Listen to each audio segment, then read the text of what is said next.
मत जाओ, हमारा बात करना जरूरी है।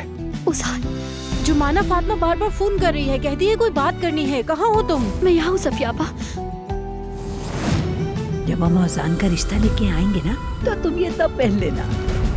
मलाहा साहिबा ऐसा ना कहे। तुम मुझसे ये मत कहना कि तुम उस पागल आशिर से मोहब्बत करती हो। मैं किसी और के साथ नहीं रह सकती क्योंकि मेरा दिल उस निकम्मे ओजान के पास है, कहो ना। आशिर बस करो।